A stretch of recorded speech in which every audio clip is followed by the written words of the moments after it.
Recorded in their mother's basement, Super Nerdland brings you Graded Point 5, where in a comic book it would be worth less than the polybag it comes in. Hey everybody, welcome to Graded Point 5. I'm, as usual, your host, Jason. With me is the usual gang of idiots, Dick. Hey. Wayne. And Evan. Bug. I figured I would try to top Wayne's grunt. Well, last week we did the first volume of Hellboy. This week, we're going to have Wayne dictate the entire second volume of Hellboy in nothing but a series of grunts. Alright. No problem. I think he'll capture most of the story anyway. Yeah. I mean, it's about a giant, a giant red monkey, so Yeah. can handle this. I was not aware Rush Limbaugh had a comic. No, that's a chimpanzee. Get it right. Well, I mean, Slightly to more be fair. evolved. Yeah. Alright, so this is Volume 2 of Hellboy, Wake the Devil.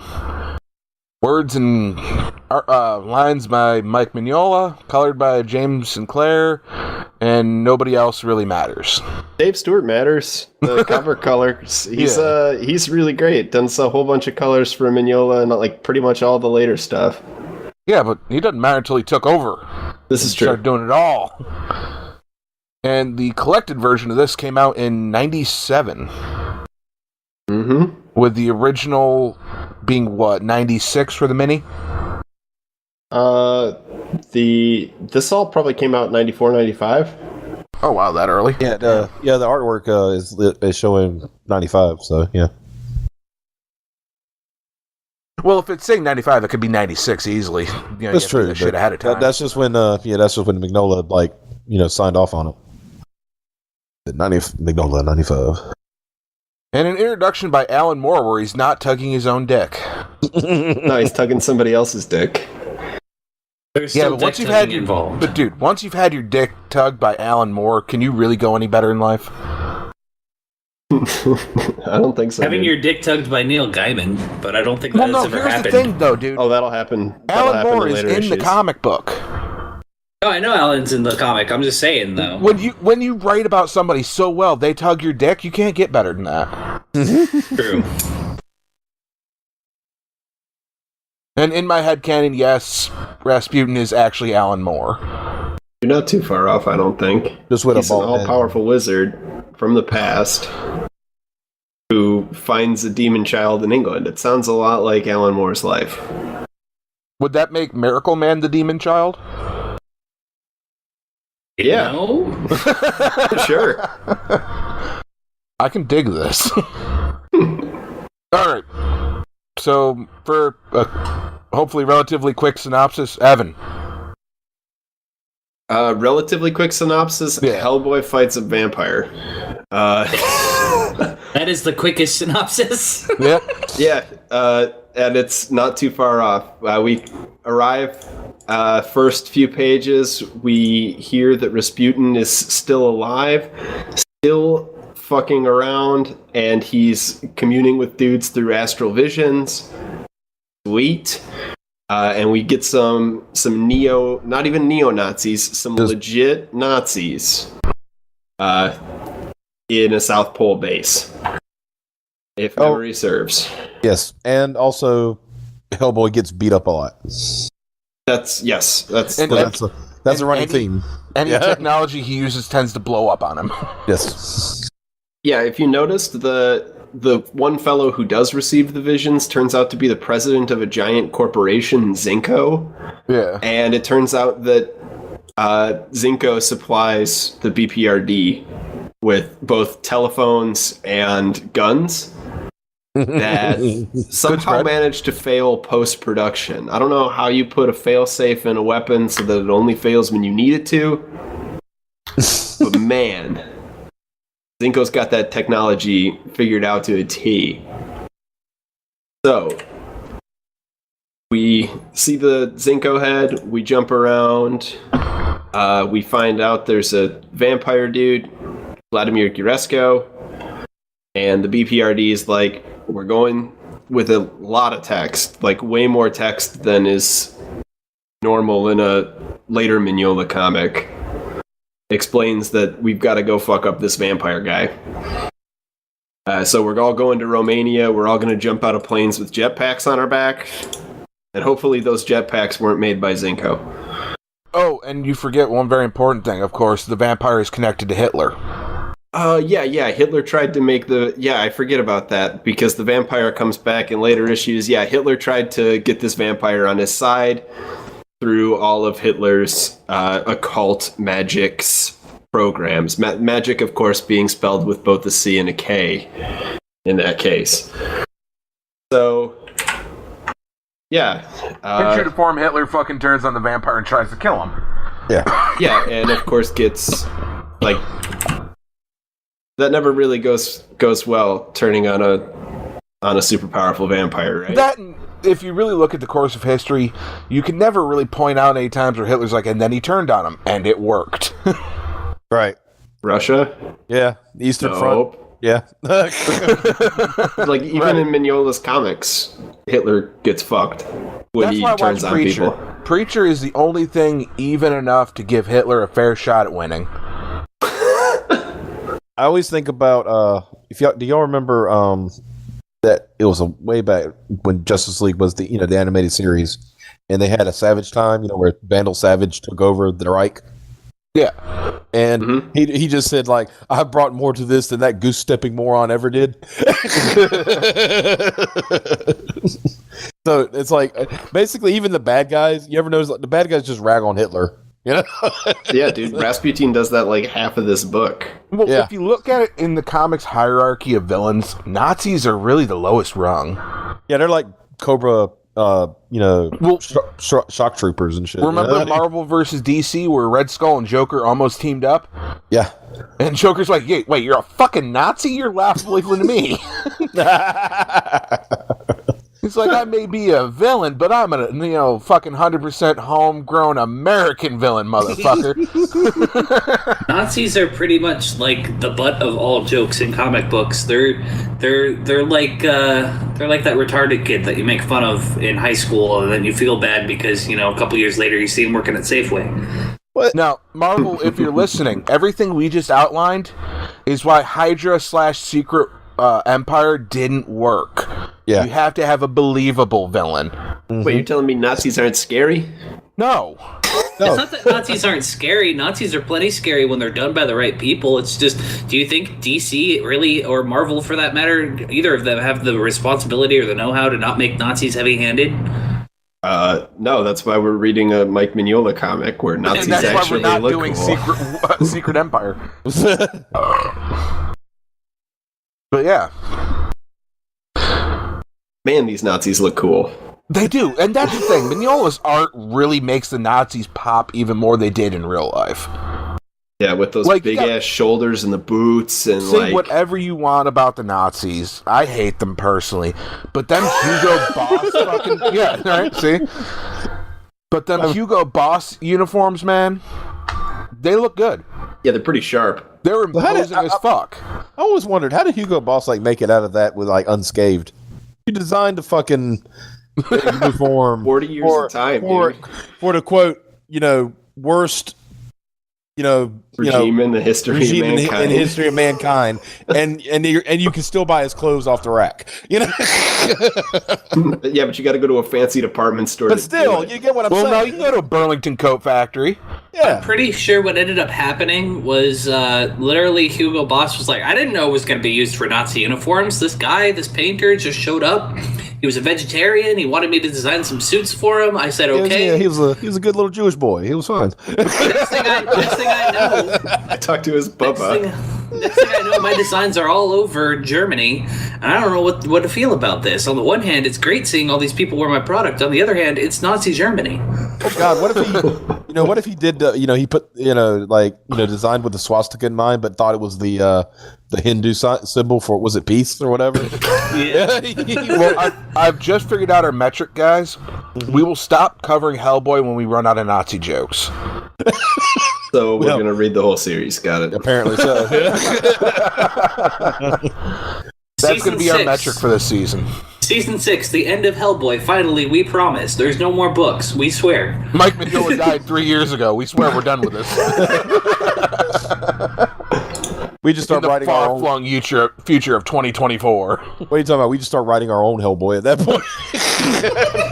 We've somehow made the podcast into nothing but Hellboy and raised enough money to buy the property off Mignola's estate. Yeah, that's the dream, baby. I'm now writing Hellboy and Daryl's drawing it.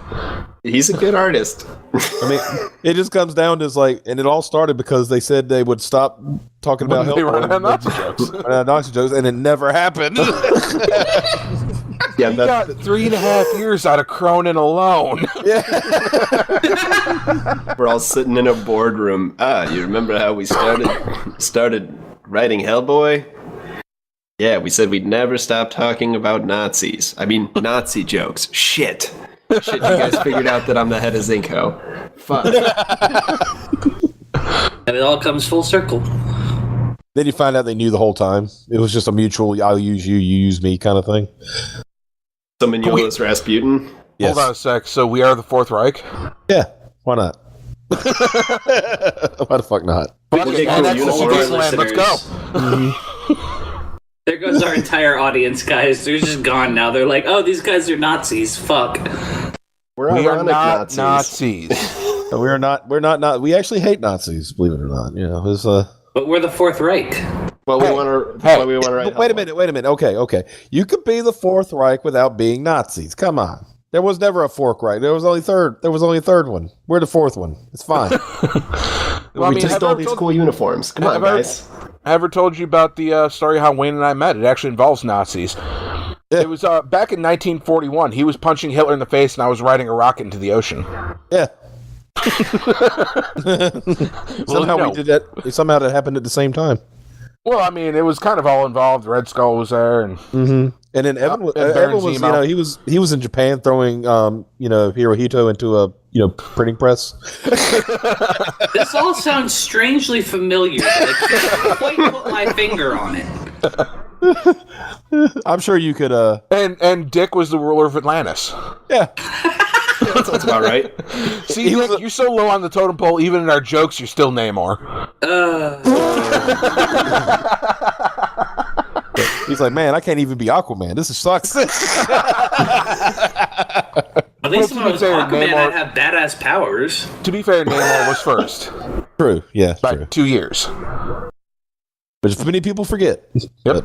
To be fair, Namor's worse by about 2 years worth of ideas. I don't know. I actually like Namor's storyline more than Aquaman's overall. Yeah, because Namor, he's like how a somebody who rules a undersea, xenophobic kingdom would act. Like, yeah. Okay, yeah, no, I'll give you the realism. The That for Namor realism was here. always fighting against his Atlantean side and human side, whereas Aquaman's just like, lol, I talk to fish. Yes, that was me attempting to be Kappa. I mean, I just blame fucking Super Friends for ruining everything Aquaman related. Super Friends, for kids, in the time I watched Super Friends. I'm not gonna lie. I watch Super watching Friends now if all I the can catch time. Yeah, and I would still watch it because it's good humor stuff now. But it nearly ruined comics. Because that's where all the campy shit started. Mm-hmm. It was like, it was Batman, the 60 series and fucking Super Friends. That was it. Quick Wayne, Wonder Twin powers activate. Form of a bucket. No. Zan always was some it was form of water. Form of an eagle, or no, shape of an eagle, form of a bucket of water. Yeah. Yeah, I was thinking, okay, fine, form of a whale, shape of a bucket of water. Still, same shit. There was one time he turned himself into a remote control, and it blew my mind because he wasn't fucking water for once. But it's like, did you ever turns into a remote control? Did you ever see the little thing that he did back in the day about the Wonder Twins on Cartoon Network? No? Oh yeah, they had this, I think I know what you're talking about. yeah, it's like a little commercial. It was like one, like a stinger. Talking about the network, and it was talking like, Jaina becomes a tiger, And, Zan becomes a bucket of water. And he said, wait a minute, how could you always get to be like, cool things like, pterodactyls and tigers? And I got to be like always something with water. He said, I could be beaten by a sponge. Wouldn't he have to be an evil sponge? And then a couple years later, SpongeBob premiered. Foreshadowing. Let me just say, this is why we need Mike Mignola. Yeah, to draw Super Friends for us. Yes, exactly. Mm-hmm. Actually, I could totally get behind that. This dovetail off a cliff, didn't it? Yeah, do we want to keep talking about the story? I mean, we already established that Nazis are idiots, so we already know they're going to lose, right? I mean, So, Evan, I have to ask, after her quote-unquote fate at the hands of that fucked up Iron Maiden, does Ilsa ever come back? Ilsa's reborn. She never leaves. Okay. She becomes, she sacrificed to Hecate. She sort of becomes the body of Hecate. Hecate doesn't really come back, but in this comic, she comes back. She's, what fuels all that crazy shit at the end with the giant snake bitch. Oh. And then, does Cronin stay blowed up? Which one's he? Is he the one without the head? He's the one with the gas mask looking thing. The one with the gas mask looking thing, I think, survives. Good. I like Cronin. He's visually striking even for a Nazi. Uh-huh. Just that face mask where it's just two circular blank eyes staring at you. Yeah, and you don't know what the fuck. Okay, even as far as Nazis go, you don't know this guy's motivations.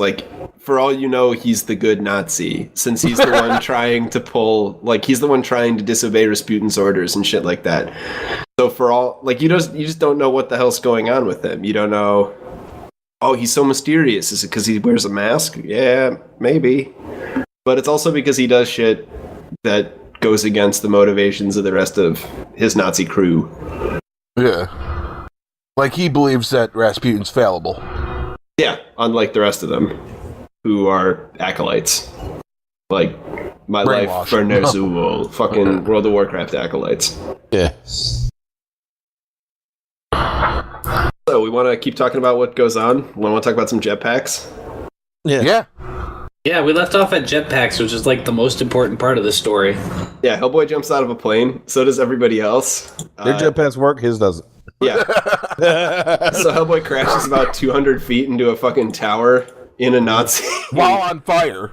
Yeah, well, he's good about being on fire. That's pretty much his only power besides an indestructible hand and a nearly indestructible body. Is the ability to be on fire and not die. Yeah, that happened, and then I guess when he confronted Homeboy, and we get a big Nazi ape man, with a bionic arm, who speaks really broken German. The German in this series is really terrible at the start, and it gets much better at the end. Sorry, German language speakers. So, Hellboy fights with this shit, gets the shit kicked out of him as usual, falls through a floor as usual, in a giant castle. We get as usual. Yeah, we get a little more backstory about Rasputin and Ilsa, the woman who loves the vampire, Georgescu, we mentioned earlier. And we hear that Ragnarok is upon us, and Rasputin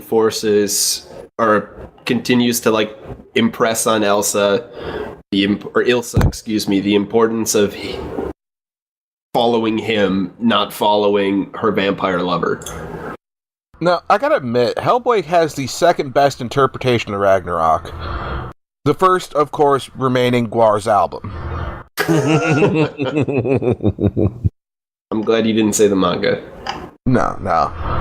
I have a deep-seated love in my heart for the song Fish Fuck. And fucking an animal. Granted, I think that was on a different album. I gotta get my Guar on. Yes. But yeah, also, I've noticed a little problem I have with this particular miniseries volume thing. Mm-hmm. It's got the red shirt problem. A lot of people dying, and you know who it's going to be? Yeah, because it's the guy that looks somewhat standoutish but has no backstory or personality. He's like the new guy on the team. The new guy on the team lives. Yeah, the new guy lives. It's the two guys who are new to the readers but old to the team. Yeah, you know what I mean. Yeah. It's like, here's this grizzled veteran. Let's see if he makes it. Nope. Yeah, it definitely suffers from that a lot. I'm not gonna lie. This one was, to me, not as good as the first volume. I think the first volume is so good is because it's the first volume, the first little miniseries type deal. This had a lot of great ideas, but it used a lot of literary devices to push the plot along as opposed to letting it develop a little more naturally, in my opinion. No, and I think dialogue heavy Mignola doesn't suit like the simplicity that he illustrates things so well, so simply. Like a hand falling through the ceiling perfectly illustrates what's going on with Hellboy like 90% of the time. We don't need a shitload of dialogue explaining what the hell's going on. It's better to me if we stumble into this in over our heads like Hellboy would. And yeah, if we don't know what the hell's going on ahead of time, then the beautiful art is what lets us know what the hell is going on, as opposed to walls of text. And this has a couple walls of text. Yeah, this is just a lot more text than I'm used to from Mignola. It's just, it's kind of off-putting at times. You sort of got to establish the whole story in this book, though, which is, I guess, makes sense. This one does a lot more of the backstory than the first issue does, which is still more text heavy than a lot of the later issues. So we've fought a giant monkey man. We've jumped out of a plane with a failed jetpack. And now we're in the basement of a vampire castle in Romania. And we've got a weird skull vampire leading us around. And he explains that Georgescu is a vampire who's resurrected by a goddess over and over and over again. And then Hellboy kicks the shit out of the dumb vampire. Anything to say about hanging out with a vampire? Besides how pretty all the architecture is? I mean, I like how Mignola managed to make it look monstrous, but subvert the basic, Nosferatu-style vampire trope. Yeah. It was a very interesting take on a vampire art style-wise. So, I mean, this thing looked closer to a ghoul. Mm-hmm. And yeah, also, I'm feeling a little more Lovecraft from that than I am Bram Stoker. And I love how they reference Vlad the Impaler, but it's like, no, he's not a vampire. Mm-hmm. But this guy is. Vladimir is. Gurescu is. Yeah. Like, yeah, that was, yeah. No, he just like the impale guys. It's fine. The other guy, this guy is the real thing. This little vampire fellow also, like, exposits something that becomes really key later in the series. So watch out for, like, mentions of Hyperborea and Atlantis boys. When I heard Hyperborea, I was like, we're going Conan? Fuck yeah. Well, at the time, they were about to have the rights to Conan, if not already had them. Yeah. But Marvel won that in the end, and Conan's coming home. I hope to God that cover with Wolverine and Thor is just promotional. It's just promotional. Yeah. Because holy shit, I don't need... Though, truth be told, Thor was around in the Hyperborean period. No, I'm fine with Thor. But Logan. Yeah. Logan, he's in everything else already. Go away. Well, he's taking a break, to be fair to Logan. He's had a couple of years off. Yeah. The real Logan, not old man Logan, which everybody hates. Yeah, a couple issues of Old Man Logan were okay by and large. Good job, Marvel. You took something that was actually pretty good and ruined it. In typical Marvel fashion, I might add. Anyway, we're not talking about Marvel today. Thankfully. Or any more if we can help it. Yeah, true. Get your shit together, Marvel. I've got your phone number blocked. I'm not answering any more of your calls. Stop it. I've moved on, baby. And you haven't been keeping in shape. You're kind of fat. I don't know, man. They look like they're about ready to lose like 450 pounds of Dan Slott. Hey. Not gonna lie, losing Dan Slott will turn a 2 into an 8. Jason, like Hellboy in this arc, you gotta pull that knife out of fucking Dan Slott's back. No, I'm driving that sumbitch in further. I got at least 14 inches to go just till I clear the fat layer. Shit, son. Damn. What, have you never been whale hunting before? They're got thick-ass blubber and rubbery skin. Like a fucking tauntaun. Holy shit. No, the Tauntaun has more hair than Dan Slott. Damn. It probably smells better. I mean, you open up a Tauntaun, it's just going to smell like, entrails and shit. You open up Dan Slott, it smells like, Cheetos and rejection. Fuck, dude. I was gonna say failure, but Holy shit, you're going in hard. This ain't even me started. just Going in with no fucking lube right here. this is just bubbling up to the surface like hatred of Dan Slott. He hasn't gotten to the deep seated shit yet. How do you ruin Spider-Man? Well, to be fair, ask any Spider-Man writer after 1979-ish. Well, pretty much any time after like anything High school. McFarlane? Yeah. Yeah, McFarlane had a few good arcs. He's Well, he an didn't write artist, it though. He was the artist. That's true. I think But yeah, DeFalco was the writer during those times. Which is really weird because Spider-Man always had some really good artists, like again McFarlane, Mark Bagley. Yeah, Ditko. these solid artists. Yeah. With like the shittiest writers they could find. That's fair. So you're saying the last good writer that he had was Stan Lee? A little bit after that. Yeah.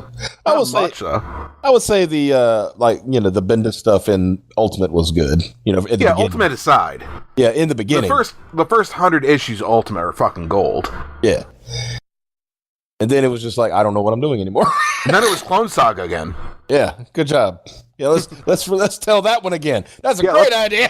Let's bring back a clone of Gwen Stacy and treat her as the real thing on a character level. Like, have all the other characters be like, you're the real one now. Not that desiccated corpse that May found in her backyard. Ooh. Why was it in May's backyard? She was leaving May's house. Oh. When Carnage went looking for Peter and ran into her and ate her. Oh no. So it's a different. God damn. Okay, I guess I just don't understand. Don't understand. Try. It's not worth it. Yeah. Damn you, alternate universes. Essentially, Ultimate series was supposed to be the launching point for people who were just getting into comics and didn't want to be hampered by continuity. And you're gonna ruin like one of the single most iconic moments in comics history. Well, With to Carnage? be fair, their Goblin was a little jacked up. So, And to be fair, Carnage killing Gwen Stacy is a step up from Spider-Man accidentally killing Gwen Stacy. yeah.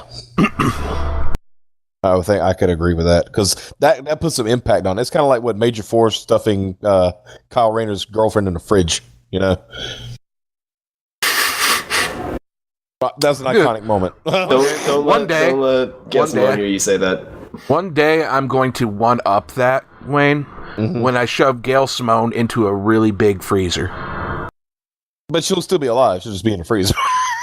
Yeah, but first he's gonna knock her fucking legs off. Well, I'm going to have to. I mean, I'd still need a meat freezer to fit the bitch.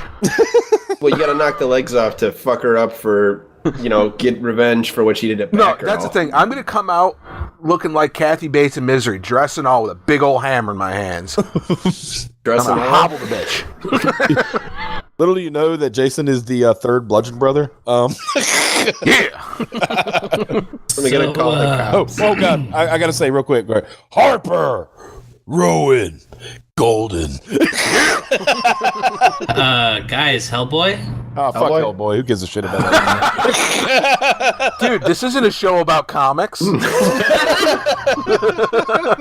right, now that we're not living in space anymore, Hellboy's getting attacked by these bird bitches. Wait! The Thessalians, yeah. Wait! Hold on. I can sum up just about every, and I'm not being facetious about this, but it is serious. I can sum up every issue of Hellboy. Hellboy gets attacked by. Yep. Yeah, Hellboy gets attacked by a mythical creature. He fights it off using a similar means to the story that killed the mythical creature. Yep. And then he plays chicken with the count guy. yeah, and then he hangs out. Then he hangs out with other mythical creatures or mythical figures. And his weapons backfire on him. Yeah, Because why? Because he's Hellboy, and that's what happens. yeah. Till he gets the sword of King Arthur. Yeah. Honestly, I like. Hold on a sec. I think the technology failing on him is actually a throwback to the old trope with magic stories where, the magic people couldn't interact with human technology. Yeah. Swords like and how- sorcery and shit. Like Since how the he's elves kinda are like a always magical allergic creature. Yeah, elves are always allergic to iron, that kind of thing.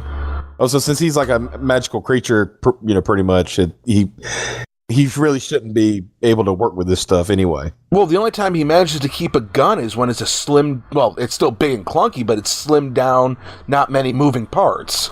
Yeah, so basically like a revolver at the most, pretty Yeah, much. as simple as possible. Yeah, he's got a big fat revolver. Yeah.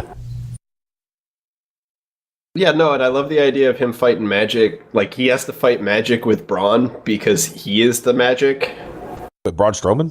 Yeah, just He's like not Braun. finished with you. Okay. He just grabbed Okay, Braun that's Strowman it. and We need to swings him around. fucking take over the new Hellboy movie and put Braun Strowman in as Hellboy. Yeah, I could dig that. That would actually be awesome. Which really sucks, because I do like David Harbour. But no, but one thing I think I like the one thing I like about Hellboy, he's one of those guys, get the shit kicked out of him, and then he just keeps on coming. It's like, I mean, when at one point he just like the whole castle blows up while he's in it. He's like outside it falling. Yeah. Mm-hmm. Yeah, he's falling towards the explosion. He's like, oh. And I like how nonchalant about all that shit he is too. He's like, here we go. No, he is a pulp character for sure. He lives in that legend of like the Shadow and the Spider and all these guys who rolled around and somehow managed to fall out of burning buildings and not die. Yeah. Except he would like actually, he would get, I guess you could say, hurt real bad, but it didn't matter because, he would get better. Yeah. All right, we want to keep talking through the story? Yeah. All right, so Hellboy ends up fighting those raven bitches. What were they called again? The Witches of Thessaly. Yeah, thank you. I don't have all of my mythology up. So Witches of Thessaly fights them. We hear some more about Rasputin's backstory. We hear that he made a deal with the Baba Yaga, the Russian witch, who lives in a chicken leg hut, and basically traded his soul to serve Russia. Half her soul. Half Of his soul to serve Russia. And she put it under the roots of Yggdrasil so it would always be safe. Yeah, so we're mixing mythologies again. Beautiful. Love it. Why the fuck is the Russian witch anywhere near the World Tree? Okay. We'll deal with it. We'll deal with it later, obviously. And we keep learning about what's going on in this lovely, lovely shithole country of Romania. Don't let any Romanians hear me say that. Don't worry, they don't have internet there. They got really good internet there, actually. That's like the one thing they have. They don't have working plumbing, though. Yeah, fair trade. Oh, sorry, that's Cleveland. Never mind. So we check in with the other teams. Not much going on at one of the teams. But the other team, with Liz Sherman, the fire starter, finds a homunculus. And she just has to turn it on. I love that one character, Sidney Leach, the human metal detector. Yes. That's such a cool little power. The fucking noob. Yeah. That is such just a nifty little power. It's like, I can intuitively sense metal and, gears and all that shit and manipulate it without having to really touch it. You asked why Liz has to touch it?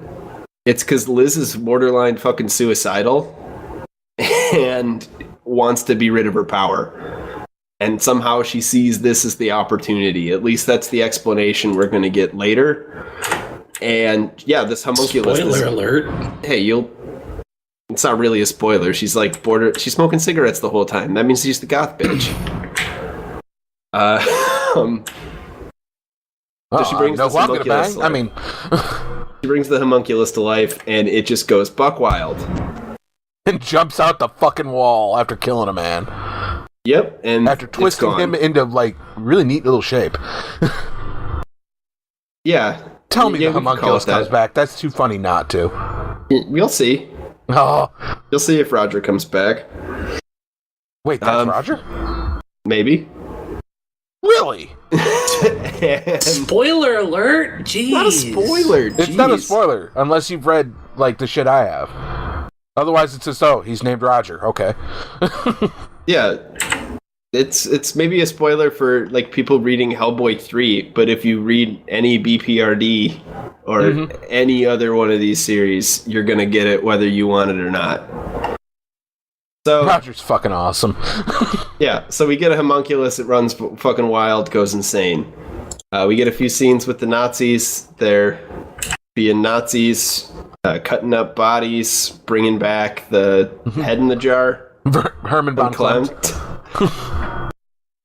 And yeah, we learn that there are actually vampires, and then we get a couple images of a hawk face, and that's something that we're going to see a lot of in Mike Mignola's art. You see a lot of cutaways to animals that look really cool.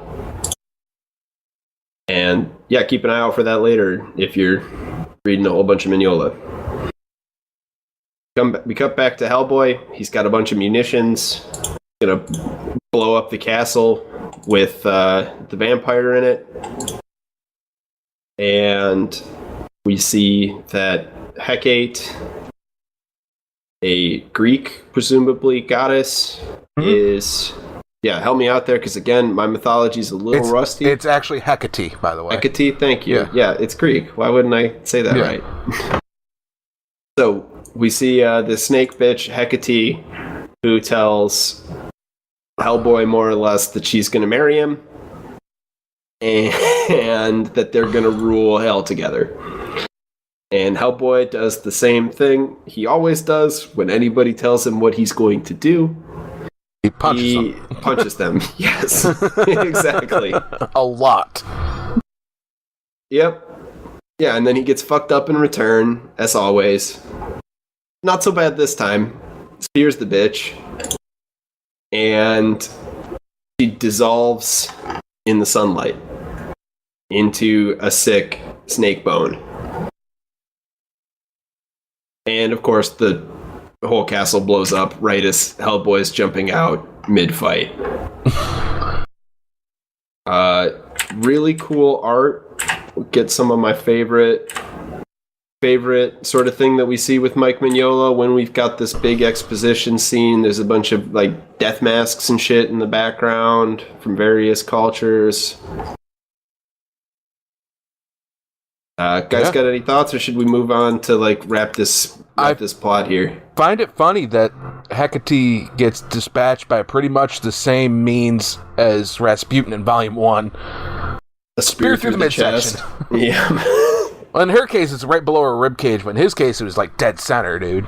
Yeah, I mean, you can see where it hits him in all of the panels because even in his spiritual form, yeah. Yeah, he's got a flame coming out of his chest, even in the spiritual form. And also, on the fucking page where Hellboy and Hecate are going through the wall, and it says surprise right before she melts away. I love how if you look in the bottom right corner of that panel, there's a statue that has this sheer look of, oh god, not this shit again. It's just like a completely exasperated statue. Yeah, no, that's exasperated as a statue with a closed mouth can possibly be.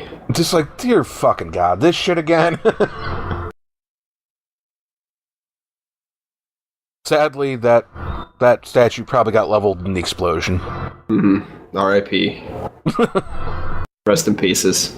Yep.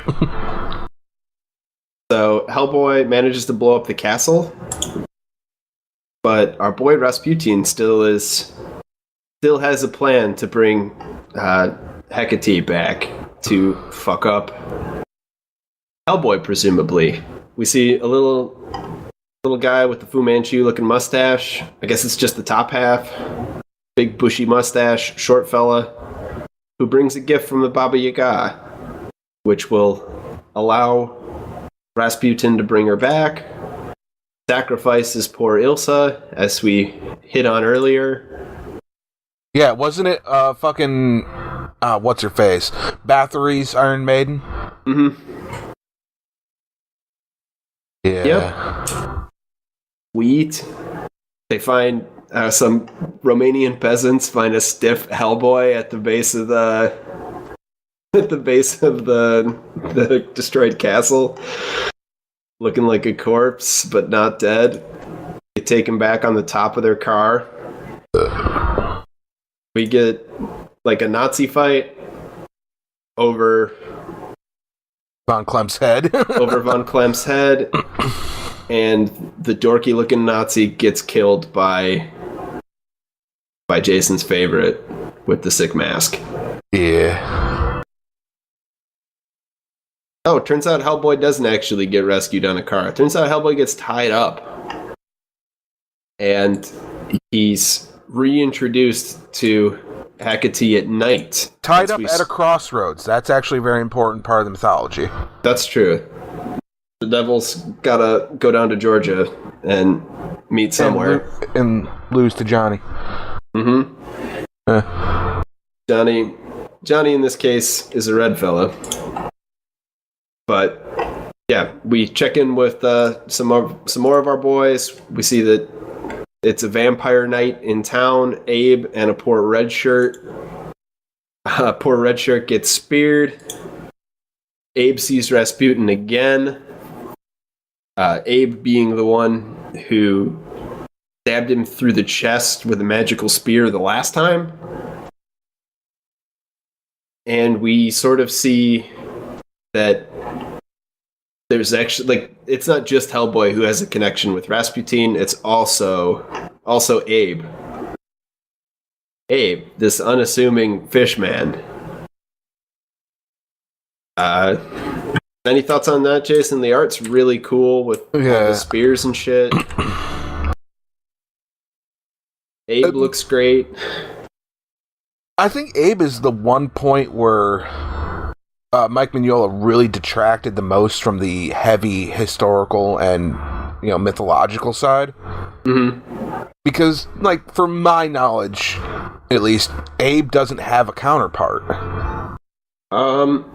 Abe doesn't necessarily. Abe is like sort of our little representation of like where science overlaps with mythology. He's like our test tube baby. But it's like he has no counterpoint, but at the same time, Mignola kind of weaves him into the mythology really well, despite not having a roadmap to follow. Yeah, and he's like, okay, guys, I highly recommend everybody read Abe Sapiens' solo series. Yeah. Abe's like, he's one of the deepest, most interesting characters in the whole story. He evolves more than anyone. Hellboy doesn't, let's be honest, he doesn't evolve that much. Or I'll be honest, he doesn't evolve that much. He's always going to be a thick-headed lug who does whatever he wants. And that's the genius of him. But Abe has to grow. Liz has to grow. The BPRD has to grow. It's everybody but Hellboy who has to grow. And yeah, where they take Abe, really cool. Hopefully they'll pick him back up in the BPRD series pretty soon here, because his series ended a couple years back.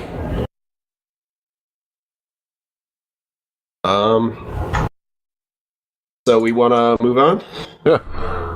All right, Hellboy at the crossroads, staked, chained, pretty much buck naked, except for maybe a little loincloth. He's got like booty shorts on. He's got some booty shorts on. Meets the vampire we've been talking about this whole podcast, Jurescu, who I'm sure I'm butchering because it's a Romanian name and I can't fucking pronounce Romanian names. We see, what looks like a vampire Cossack arrive on a skeletal horse. Or a gaunt horse. It's not quite a skeletal horse. It's a gaunt horse. Ghost horse.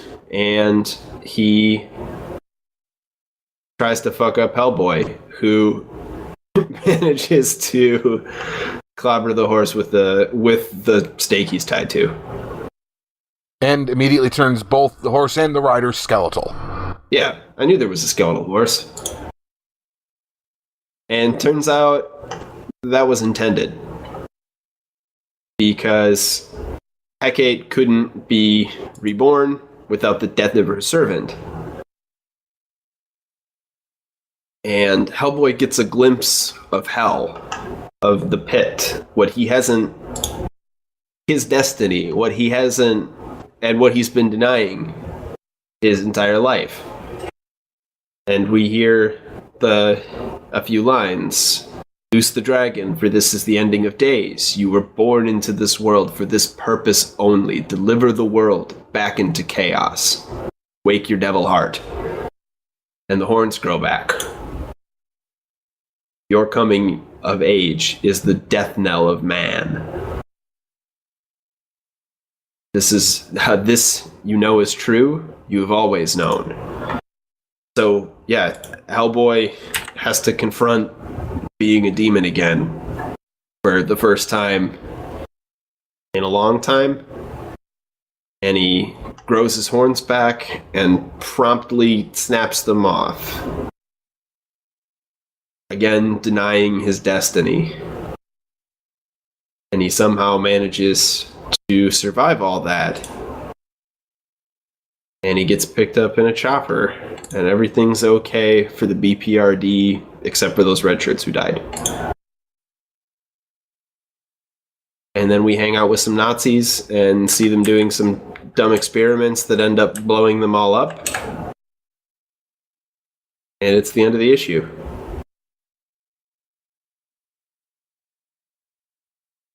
Yeah. Nazis blowing themselves up. Well, there's also that little epilogue. The epilogue? Yeah. Yeah, you want to give a little brief descriptor here? So at Yggdrasil, Rasputin's spirit form meets up with Baba Yaga. And they kind of have, like a, how have you been for evil villains kind of thing. Mm-hmm. Yeah, a mythological creature. How's it going, evil villain who I helped. soul I own half of? Yeah. Yeah, and I love the way that Baba Yaga is portrayed here. It's like she's not necessarily evil, but she's like trying to help her fellow Russian, I guess. She's trying to wake Hellboy, presumably, but like I don't necessarily think that she's evil in the same way Rasputin is evil, where he's like obviously trying to bring about a demon apocalypse. She's just like, yeah, if you bring about a demon apocalypse, whatever. That'd be sweet. So, yeah, Bobby, you guys like, go chill out in the chicken leg hut with me, rest. Rasputin's like, nah. I got shit to do. I'm gonna make myself into a god.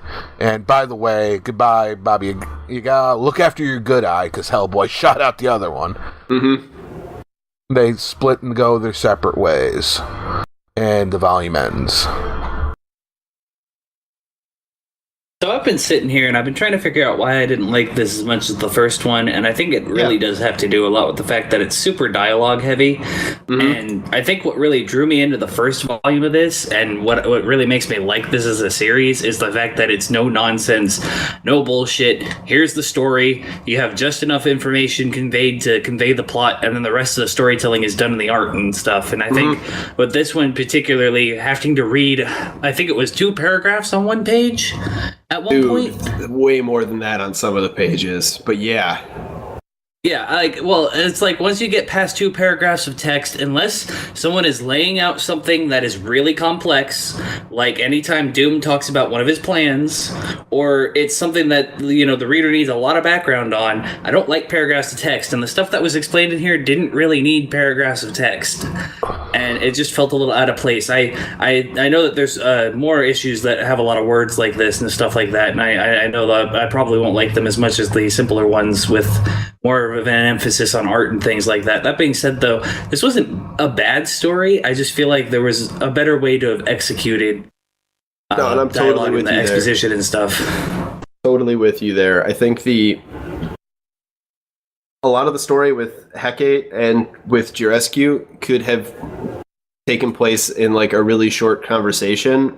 It doesn't have to be like everybody gets the spiel like at the start, and then the only guy who should be doing like the big exposition really is Rasputin, and we don't have to see it. We don't have to see it from Hellboy. I was going to say Rasputin and Hellboy. Yeah. Oh, yeah, both of them. Like, Rasputin and Hellboy are the only people who should really have long-form stuff, because Hellboy, because it's about him, and Rasputin, because he's kind of the big bad, so... But Hellboy's never going to have that, because he's laconic. He just, like, doesn't say shit. That's, like, sort of his shtick.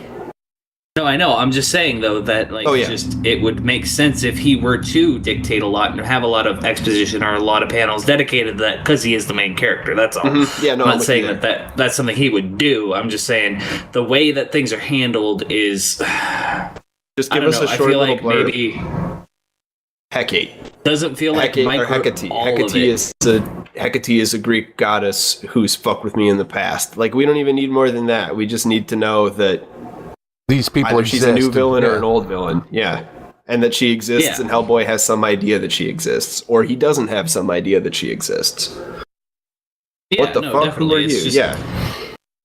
It's just, I don't know. It's a little strange, but other than that, I really enjoyed this one a lot. It was a lot of fun, and it had some really great art. I dug it. I dug the vampire. The way that the vampire was designed is a very creative take on vampires I haven't seen before. And just overall, I just enjoyed it a lot. I feel like it was done very well for an artistic side. I just feel like there's some filler in there. Although I don't think filler is the right term for it, because it is story, but it feels like filler, and that's the problem. It's superfluous. Yeah, it's extra data that we don't necessarily need. We're all on for the ride anyway. It's the flavor text at the bottom of the magic card, you know? Yeah, exactly. But I mean, other than that, I really dug this. It makes me like Mike more. I dig his ability to tell a story the way he does. And I like that it's much more visual, because comics are a visual medium. And even though his art is so simple, it tells a lot. And I think that's the big reason why Hellboy is such an important series just in comics history in general, is because you have a lot of comics from even the 90s where there's large paragraphs of text and stuff, you know?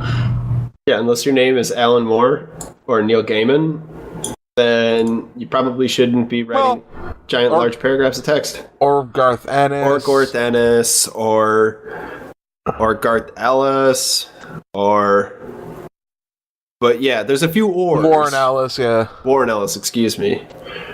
Brain. I've been up since 7 a.m. today. I need more coffee.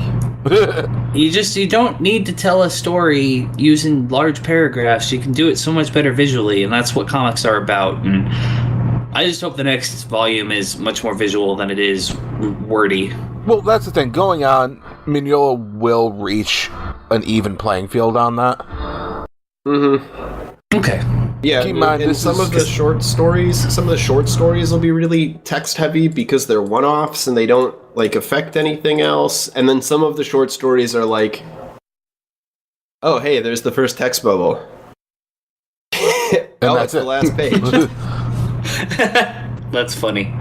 But yeah, I mean, I definitely hope there's a better balance struck, because this was such a departure from the first volume of collected works. I was like, whoa, this is not the same writer, it almost feels like, but it was the same, because it's definitely Mike. It just didn't feel like it was him writing it. And I that's just something I had a problem with. Other than that, it's great. Story's great, art's great. The first story was co-written. Yeah. With Allie, right? Scott Allie? Was it? No, Seeds of Evil, that was shit. Was that Adams? Oh. That would probably explain why. John Byrne. John Byrne. Okay, yeah, that makes sense. Okay. So yeah, we get a little bit different perspective. It's like, this is honestly one of Mignola's first solo writing pieces.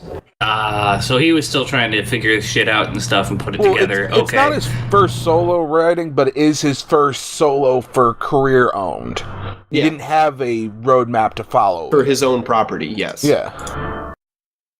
Okay, yeah, that explains that then. But then once, like, by the time we get to Conqueror Worm, which is the fifth book, and I think it's like also the first of the like real. It's the next like real, not collected works. I guess we've got the Right Hand of Doom, which is mostly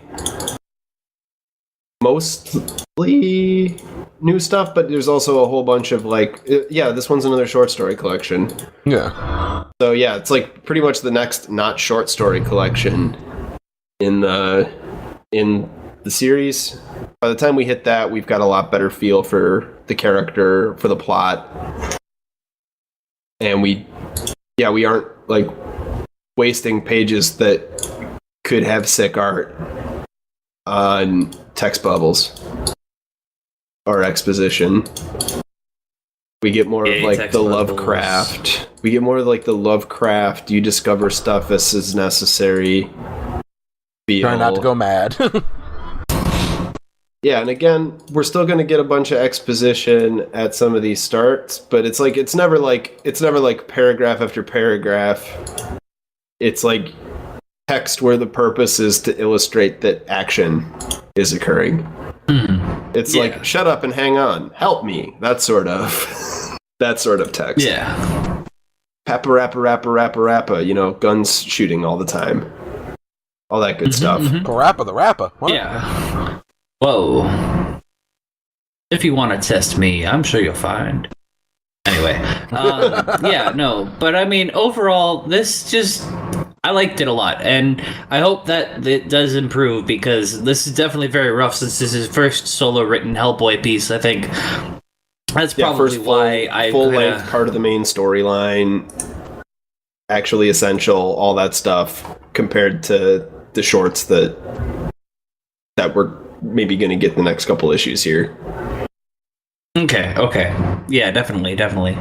All right. Yeah, no, and it sounds like we're ragging on it a little bit, but we're ragging on it because most of it is so good. It's like, if we're going to fixate on... We're going to fix... Like, the little bad things are the thing we're going to sort of talk about, fixate on here. Yeah. If we're going to fixate on any bad things. Yeah, I mean, don't get me wrong. Don't get my analysis wrong. I loved this book. It was great. It's literally little nitpicky things that just don't feel like the style of the story that's bugging me. And that's because I pick up on those sorts of things in media pretty well. And it was just weird seeing this departure. Yeah, it's just... That, you do have to look at it as a progression. Yeah. Yeah, I mean, this is one guy's creation, like, and we're at the very beginning of it. It's like reading really old Spider-Man, or like some shit like that, where, we know what the finished product is going to look like. We've seen the movies. We want to know. We've seen the animated ones, and we just want to know how it gets to that point. We know it's going to get there. Well, I think we pretty much nailed it perfectly. Yeah, great book. Yeah. So, yeah, obviously next time it's going to be Volume 3. Why? Because we fucking want to. Mm-hmm. Donate to the Patreon, boys. Oh, yeah, we do have one of those, don't we? Yeah, You know, I wrote up an end piece I'm going to be putting at the end of every episode, and I just realized I didn't even mention the damn Patreon. Good. That's a good thing I mentioned that. Well, no, it's just... The Patreon's just a bonus for us, really. It just helps us do what we're already doing on a shoestring budget. Yep, and read some shitty DC or shitty Marvel. We're not, like a YouTuber where that's our main source of income. We're not doing this for income or even really views. We're just doing it because we need a place to anyway. vent. We need a place to vent. That's really it. Well, not only that, but my main source of income is blowing guys behind the Arby's, so... Watch out, one day Ralph's gonna kill you back there. Oh, shit. I think we're gonna call it... This has been graded 0.5. Yeah, we're gonna call that. Yeah, before the jokes get too inside baseball. But yeah, we'll see you next fucking time. Hey, this is Jason. This here to say, if you enjoyed the show, spread it around on social media, and follow our social media presences on Facebook and Twitter, both at graded.5. Just spell the whole thing out. Also, support your local comic shop and the Comic Book Legal Defense Fund. If you don't know where your local comic shop is, there are sites like findacomic.com, and that'll help you find it. Well, we hope you enjoyed the show, and we'll catch you next time.